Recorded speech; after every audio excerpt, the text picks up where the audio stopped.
A esta hora, Andrés, tenemos que volver a hablar de ese escándalo de corrupción que ha estallado en Venezuela, que dicen muchos de cara a la comunidad internacional, incluso de cara a ese enfrentamiento que tienen los opositores con el régimen de Nicolás Maduro, pues podría terminar debilitando la imagen del presidente interino Juan Guaidó. Un escándalo de corrupción que, por cierto, involucra a empresarios colombianos muy cuestionados. Estarían siendo favorecidos en casos de corrupción estos industriales colombianos, pero que también en materia política para Juan Guaidó lo estaría desestabilizando toda vez que estamos casi que a 30 días para que él pueda renovar su presencia en la presidencia de la Asamblea Nacional de Venezuela. Es verdad, pues hablamos de este tema con Guzmán González, periodista y columnista venezolano, quien nos atiende a esta hora. Guzmán, muy buenos días. Buenos días, gracias por estar ahí con todos nosotros y de verdad un saludo a Colombia. Guzmán, ¿es tan grave este escándalo de corrupción para el gobierno interino de Juan Guaidó como lo estamos viendo desde fuera? Sí, es tan grande el punto que debilita todo el apoyo internacional que se le está dando desde que inició el interinato, desde enero de 2019, y que ahora se debilita con este escándalo de corrupción que no es el primero.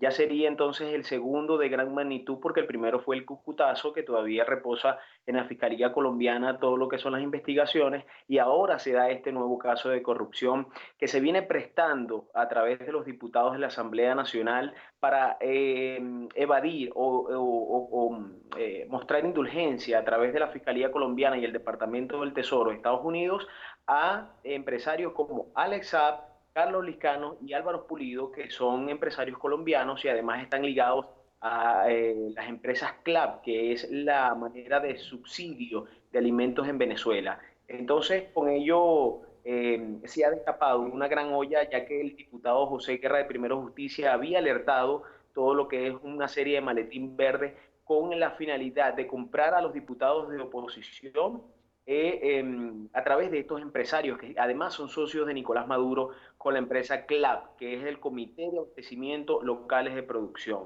Entonces ahí hay una gran trama de corrupción porque se hizo a través de la Comisión de Contraloría de la Asamblea Nacional, que es la encargada de investigar los casos de corrupción.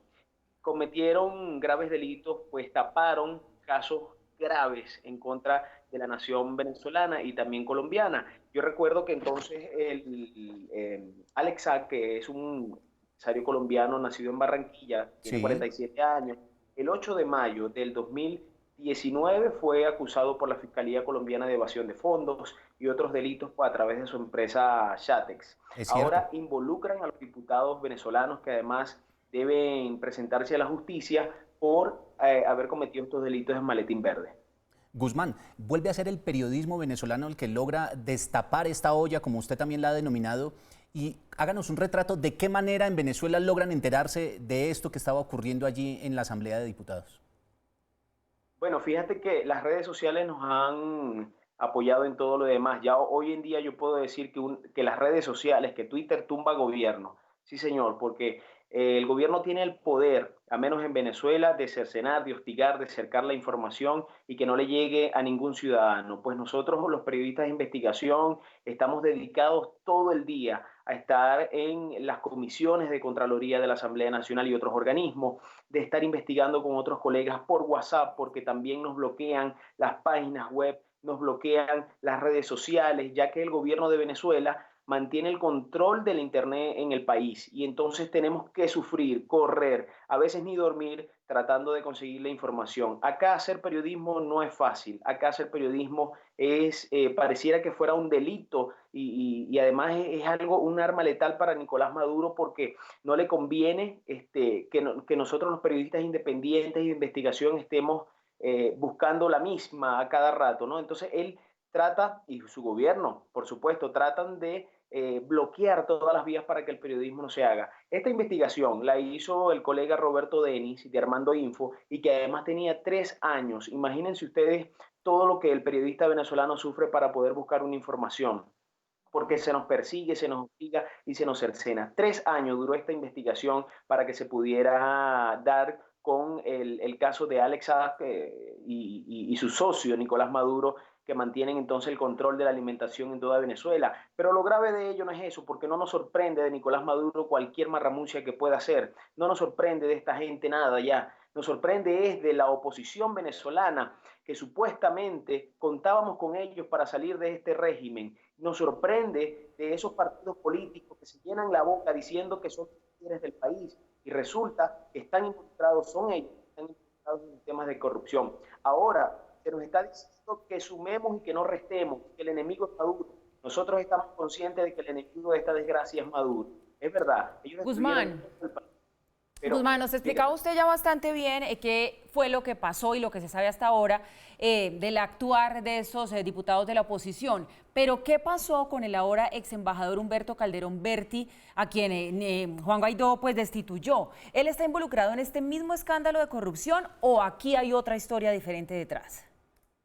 Ahora, como tú dices, debe haber otra historia, porque Calderón Berti es un personaje incómodo para Juan Guaidó, para Julio Borges, pero también para Nicolás Maduro. Es un personaje incómodo porque es un diplomático de carrera y ha sido canciller de la República y ha tenido cargos importantes. Ahora, fue Calderón Berti quien inició la investigación y destapó la olla del Cucutazo, porque en Cúcuta, con la ayuda humanitaria, estos mismos diputados de la Asamblea Nacional de Oposición y estos mismos miembros de la Comisión de Contraloría fueron de farra, fueron a prostíbulos, fueron a sitios nocturnos, donde por cierto murió el asistente y primo de uno de ellos a consecuencia de drogas.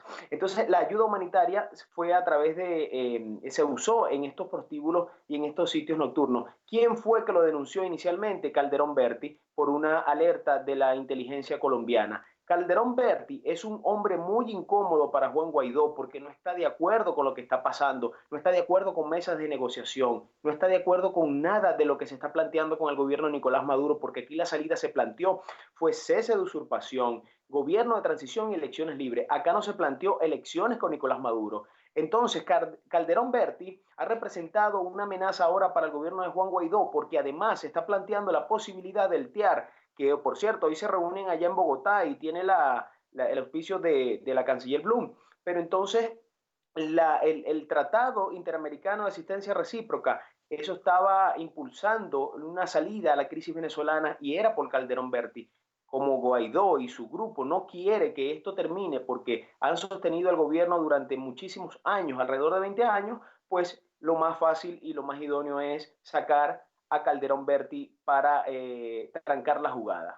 Guzmán, en ese escenario y con esa descripción que usted nos hace, a propósito de un hombre que llegó a Colombia con todos los pergaminos, hablando muy bien de Juan Guaidó y de toda la gestión que estaba desarrollando allí en Venezuela, también en el país ha tenido mucha resonancia la existencia de la Mesa de Unidad Nacional. ¿Se rompió esa Mesa de Unidad Nacional allí en Venezuela? Sí, se rompió la Mesa de Unidad Nacional simplemente porque hay intereses que defender. Nosotros hablamos siempre de una oposición falsa, de una falsa oposición que lo que está es tapando y sosteniendo al gobierno. Fíjate, a Nicolás Maduro lo sostienen tres cosas. La Fuerza Armada Nacional, la oposición que tenemos, porque tenemos una oposición bastante vendida, ojo, no todos, porque tampoco podemos generalizar siempre es un tema de ignorancia. Pero sí parte de ella se está prestando para sostener a Nicolás Maduro. Y el otro punto es el acoso, el terror que siembran en las calles para que la gente no pueda ni siquiera salir, porque ahora salir del país es otro caos, porque el pasaporte cuesta, bueno, es impagable, los 5 millones de bolívares que hay que pagar por un pasaporte. Ahora, esta mesa de la que tú refieres, allá hay personas que están sentadas solamente para sostener a Nicolás Maduro, porque reciben dinero de Nicolás Maduro, porque necesitan tenerlo allí por las conexiones empresariales, por los negocios que hay con ellos entre el gobierno y la oposición venezolana. Por ejemplo, el caso de Ramos Alub, que mantiene el hijo de Ramos Alub mantiene negocios con el presidente de PDVSA y el suegro de Ramos Alub también. Hay mucho aquí, mucha tela que cortar en cuanto a las investigaciones, puesto que nos hemos dado cuenta que el gobierno de Nicolás Maduro no va a salir nunca de este país mientras exista una falsa oposición que la está sosteniendo, una falsa oposición que les dice al pueblo que salgan a marchar, para que los maten, para que los encarcelen, para que le quiten la vista como a Rufo Chacón, pero que ellos se siguen sentando con el régimen teniendo negocios, o el caso de la Comisión de Contraloría, que Alex Saab es el socio de Nicolás Maduro, pero que estaba manteniendo y comprando diputados de la Comisión de Contraloría para que le dieran inteligencias a nivel internacional. Eso es una farsa. Esto se tiene que acabar. Finalmente, el 5 de enero finaliza el periodo de Juan Guaidó al frente del Parlamento. Un periodo que pretendían se extendiera y que fue el que le permitió proclamarse como presidente interino. Si no se extiende ese periodo, ¿quién podría tomar las banderas de la oposición y no sé si proclamarse como el nuevo presidente interino o qué pasaría allí? Sí, fíjate, en principio en el 2015 se planteó un gobierno, un plan de gobierno de la Asamblea Nacional. Eso se tiene que respetar. El primer año, ese plan de gobierno iban a tener la posibilidad de presidir la Asamblea Nacional los partidos que mayor voto sacaran. En principio, el mayor contrincante en esta contienda fue Acción Democrática, que es de Ramos Alú. La presidió, luego vino Julio Borges, luego Omar Barbosa. El cuarto año, que es en el que estamos, lo está presidiendo Voluntad Popular, que es el partido de Juan Guaidó. Por ello es que Juan Guaidó asume como presidente. Juan Guaidó no asume como presidente porque fue el elegido de Estados Unidos, de Colombia u otros países, o porque la gente lo eligió. No, Juan Guaidó asume la presidencia de la Asamblea Nacional porque eso fue el acuerdo de gobernabilidad que se firmó en el 2015. Ahora, en el año quinto, que es el próximo año y el último de la oposición venezolana en el Parlamento, porque por lo que veo también se la van a dejar quitar, le toca a los partidos minoritarios y en ellos se incluye al Partido Cambiemos, Pro Ciudadano, COPEI, 20 Venezuela, entre otros partidos. Ahí está el partido de María Corina Machado, ahí está la fracción de Ledesma, ahí está la fracción de Timoteo Zambrano, y pues allí ahora va a haber una guerra institucional, va a haber un desorden a partir del 5 de enero, porque no solamente tenemos ahora que luchar contra Nicolás Maduro, sino también que luchar con la guerra interna de los partidos políticos de oposición. Esto debilita muchísimo a Guaidó porque ya las ayudas internacionales, ya el apoyo internacional ya no se nombra. Ya no se nombra a Juan Guaidó, ya no dicen nada a nivel internacional, simplemente dicen apoyamos a Venezuela, pero antes era el tema de salir de Maduro, ya no, porque han causado todo este desastre, de verdad, de la división, y ahora tenemos que luchar también con una oposición dividida. El 5 de enero, tú muy bien lo dices, hay una guerra institucional en Venezuela desde la oposición. Un sector quiere que Juan Guaidó siga en la presidencia interina de Venezuela, pero otro sector no lo quiere más. Igual, ya no hay convocatorias de marchas, ya todas las marchas que hace Juan Guaidó, pues lamentablemente la gente ya se decepcionó porque se le planteó una ruta desde principio de año y lamentablemente estamos en diciembre y no ha pasado en Venezuela nada. La gente está peor, apenas el salario mínimo es de $3, $3. Una hallaca, que es un pastel navideño tradicional, pues alcanza los 130.000 bolívares y el salario de un venezolano son 150.000. Una hallaca sin poder comer y sin poder hacer nada porque hasta la tradición, acabaron con la tradición venezolana. Entonces, a partir del 5 de enero, reitero, no va a ocurrir nada más que una guerra institucional entre los partidos de oposición y esto debilita a nuestro país, pero fortalece al régimen de Nicolás Maduro. Pues bien, Guzmán González, periodista, columnista venezolano, le agradecemos su tiempo, también la franqueza con la que se ha referido usted a la situación de su país y nos deja preocupados, porque si se fractura la oposición, si no producen confianza hacia el pueblo venezolano, pues esa transición hacia un gobierno democrático se ve cada vez más complicada. No perdemos la fe y usted sabe que desde Colombia seguimos muy atentos a todo lo que pase en Venezuela. Feliz día para usted.